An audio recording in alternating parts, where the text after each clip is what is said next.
Magic word. Happy birthday, Jack! Okay, so ang nauna, Kuya Dukes. Saan sagot ko ay print out. Okay, so sabihin lang po ang magic word para nalaman natin sila ang nauna. Okay, tawag po natin ang ating mga words. So ang first na lalaban natin si Ma'am Madonna and si Sir Jackie. Okay, tapos na ang ating dalawang kamay. Ready na kayo, ma'am? Ready, sir? Ready? Sige. At syempre, tinatawag itong game natin na Together. Okay, so question po natin para kay Mama Teaser. Okay, ito po ay ang kasing kahulugan ng trabaho.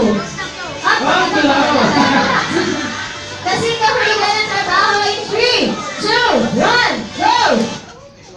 Ang magic word po, okay mo sa... Okay, sir?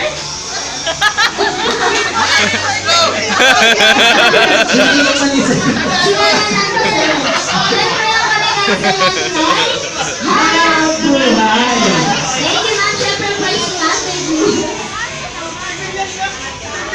Nagkaraya yata si sir. Okay, next po natin lalaban si ma'am. Ay, may prize din ako. Ano Si yan? Ma'am Grace. And of course, ang Glass? po, sir.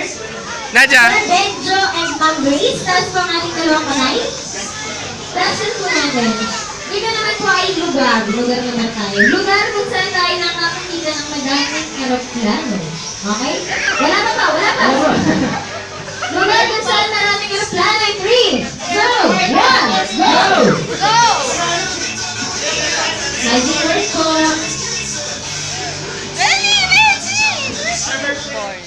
Ay! Sir, ano yan? Airport, baliktad, baliktad. Baliktad pareho, pero nauna pa rin si Sir. Kasi ang sagot ay airport. Okay, thank you, Ma'am Grace. And syempre, ang prize Bibi. ni Benzo. Thank you, Sir. Okay, po, next po natin ay si Ma'am Mia. And si Sir?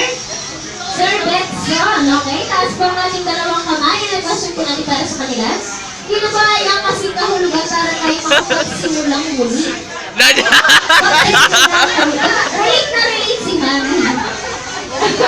Okay, 1, 2. Dumot-dot! 1, 2, 3, go!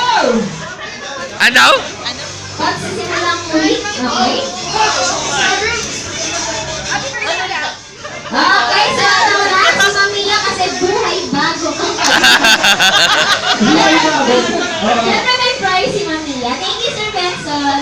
And of course, ang last pair natin, si Ma'am. And Ma'am Yen, of course, Sir. Sir Froilan. Okay. Okay, tapos po ang ating dalawang kamay para sa ating last question.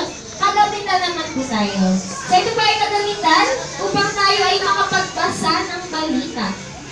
Okay? 3, 2, 1, Go!